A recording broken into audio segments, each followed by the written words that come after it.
after you've got the core point of your video, what is it you're trying to do? The next thing to think of is, how are you going to structure it? How are you going to put it together? And the way you think about that is to think, what kind of video am I making? This is what's called genre. The genre, that is, what type of video is it? And you know, there are many genres in the world. Let's take a look at Wiki. And if we look over at Wiki, we can see there are many genres. This is a list of genres. And you can see we have things such as action, adventure, comedy. In fact, maybe when you go to the library or you go online to Netflix to watch a video, this is how they give you the different video topics. They divide it up by genre. And boy, this list can get really long, can't it? Mystery, philosophical, political. We have animation, which are like cartoons, live action. These are big genres. You have small genres. You have genres inside of genres, right? Because you can be an animation, but you can also be music. You can be animation, you can also be a thriller, and you can also be a comedy altogether. So all of these things can get all mixed up in what kind of genre it is. Boy, that is one long, long list. So how do you know what genre you're in? Well, in my class, for example, for my students, I give them an assignment, and that assignment is in a genre. So let's take a look at a couple of those. For example, I have my students do a few projects, and the first one is a training or trade video. So that's a kind of genre right there, training or trade. That means they need to make a video to train someone. These are very common videos. It's you know, something that every company needs to make video to help train their new employees. So a training is a genre. Now, it could be a different kind of genre inside of there. For example, I could do a training video and it's training genre and I use adventure. So it's an adventure genre also. So, you know, it gets really confusing, but stick with me for a minute so we can figure this out. Another project we do is an issue commercial. That is, they need to choose an issue such as a political or social issue, and then they need to create a kind of commercial to raise awareness or tell the audience, the target audience, what to do. Another type of video my students do in their projects is an entrepreneurial product or an investment video. Maybe you've seen these online for Kickstarter or Indiegogo, where people are trying to raise money to create a product or make a new product, and so they make a video for that product. It's a kind of promotional, entrepreneurial kind of video. And of course, another one is the PSA, which is called Public Service Announcement. This is when you watch television or you're online and there's a commercial and it's trying to help the public raise awareness how to do something right, like don't waste electricity, or be careful of a fire, or make sure that you don't waste gas, or you don't leave your lights on, or you don't smoke. These are public service announcements, or PSA. So those are the genres I assign in class, and those are very clear-cut genres. But then how you execute them inside can include another genre inside. And we're going to see examples from my students in later videos to see how they execute that. You could use humor, you could use action, you could use a kind of music video genre. There are many approaches.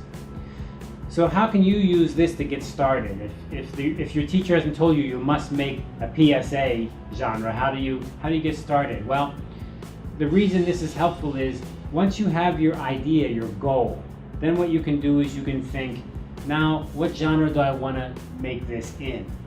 And then you can go find videos that use that genre and see, what do they do?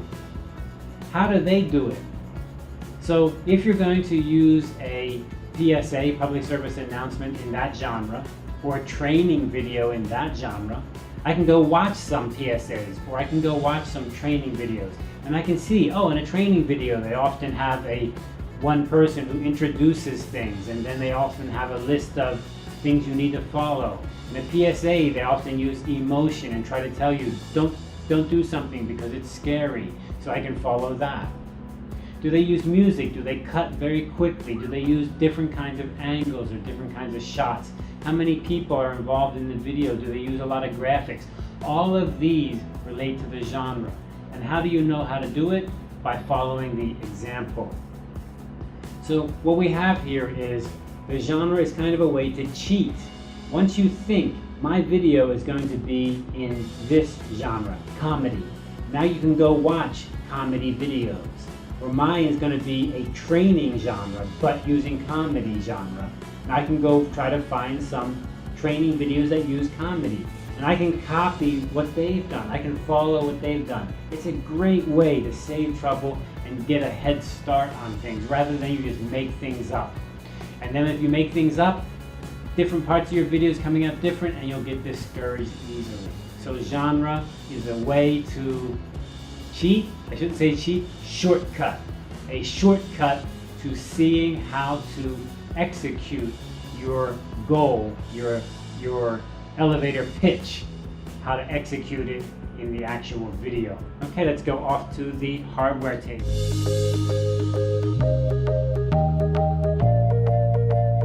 Okay, we're at the hardware table, and what are we looking at today? Well, what's the thing I've been talking about in hardware a lot? That's the sound, right? The microphone. We've talked about the sound in, we've talked about listening to the sound, monitoring the sound. But you know, one thing we've kind of skipped over, and we've said, hey, you can get this really good stuff like a shotgun mic on top of your SLR camera, or maybe you can have a nice microphone that someone can hold and you have an XLR connection.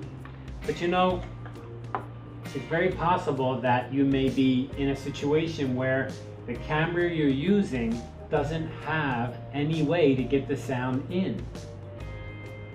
For example, I have my Android phone. I only have a mini USB there. How am I going to get a micro USB actually? How am I going to get sound in?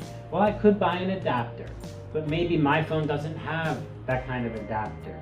Or maybe it's too expensive and I don't want to spend the money. Or maybe I want to make videos more than just once, so I would like to have a solution that can work for different phones, different cameras. Well, here's what you can do. You can buy a recorder and record the sound separately from your video. That's an interesting idea.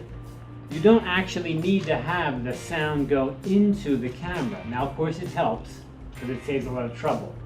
But you could record the video and record the sound separately.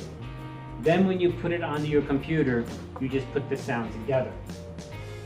You've seen in the movies where they have the big board and they say, action! And they use that clapper. Action! Chick! What does that do? That's because they're recording the video and the sound separately. And by seeing the video and when the clapper closes, and then on the sound you can hear the chink, you can hear the close. Then on the video editor you can align those two together. Sometimes you don't have a clapper. I don't have one here today. But people often do what? They say, ready, action. And by doing this, on the video you can see your hands and you can hear the sound on the audio and you can line them up in your editor. That's a great way to do it. Now, what's the advantage of having an external recorder? Here's an example of an external recorder here. There are many different brands. You can get them from Sony, Panasonic. This one is Zoom. Now, you may say, well, I don't really need that because you know what? I could use one phone to record the video and I can use another phone to record the audio, couldn't I? And sometimes you'll see people doing this, even news people sometimes on the news. You'll see them holding their phone up to the person they're interviewing because they're recording the sound. So they'll be doing this. talking like this into the phone. Well, that's not a great idea, because I can tell you the microphone quality on these machines is really bad. Even if you're holding it up here, it's terrible. Not to mention if you're holding a little bit further away, really, really horrible. That's not going to work too good. So let's look at a better solution that you could use over time if you needed it. And that's a portable recorder like this. Now, a recorder like this has some advantages. The big advantage right away you can see are the microphones. These are very good, high quality microphones. These are 2 microphones, so you can record in stereo. Even the way the microphones are positioned, which to you may look, hey, this is really funny, right? Looks kind of strange. The reason for that is they can capture sound from different directions and try to cancel out noise and interference. So just the design is very professional. Now, how do you get sound in? Well, those microphones. But you're going to have to hold those microphones pretty close to the person who's speaking again, just like a regular microphone. And closer is better. Closer is better. And I think I should remind you that when you do get close, you should always have a windscreen. And here we have a little foam here. We put that foam on there. Ooh, there you go, that's pretty. And now we have a windscreen so that if I blow air on it, it won't make that big sound. So that's really useful. But do you really want to do this? Well, you could probably get a little bit further away. If you were inside of a room, you might be able to get this just off camera, maybe, but you'd have to be inside a quiet room. If you were outside where there's sound all around, that's not going to work very well. If you're outside, you're going to have to go back to your shotgun microphone or your tie clip microphone, which may work if there's no wind. But you know what? No problem, because this machine can also handle these kinds of microphones. And that's what's really good about this kind of portable recorder. If I turn the recorder upside down, you can see it has 2 jacks there. And if I take the XLR microphone line, I can plug that into either one of these, just like that. So that's the XLR going into there. And in fact, this could take 2. Why 2? Because this is mono. This is just one line. So I could put in a right side and a left side and have stereo. I also have mic in right here. You have line in and mic in. So you actually could take another microphone line and put that in just like that. You could have a tie clip mic on a long line and you put it in here. Or you could also be using your remote wireless microphone and plug it into here. So this kind of machine is great. You can put any mic in it. And it's really useful because in the future, you can use this with any other camera. So you can have 2 or 3 cameras, you can have phone cameras, have any kind of camera, and you just do your audio recording on this. And it's going to sound as good as your mic is. If you have a good mic, it'll sound great. And it has its own mics, which do sound great. So that's a win-win situation, really good. Now, the only downside is that these are not always cheap. They're not super expensive. You can get pretty good prices, and there are different models from different companies. But that is one solution you can have, and then you don't need to worry about plugging into your camera, fitting it into your camera. Another thing you can have is, this can be another person uses this while you're manipulating the camera. So I'm the cameraman, and somebody else is going to be the sound man. That is a great way to do your production because the sound person can just pay attention to the sound. And remember, they're also going to put on their headphones and they're going to listen to the sound that's coming into this machine, and it has a monitoring jack right here. Yep, headphones, it says so right there. I can plug those in and I could go ahead and listen to the sound that's coming in. So that's really maximizing the situation. The only downside is a little bit pricey, and also you need to put it into your editor, and then you need to line up the sound and the picture. All right? One more time, I'm on the sound again. I'm just going to repeat myself. Sound is more important than video. Picture takes a back seat to that audio. You really need the good quality audio to keep your audience's attention. Good luck on your audio recording.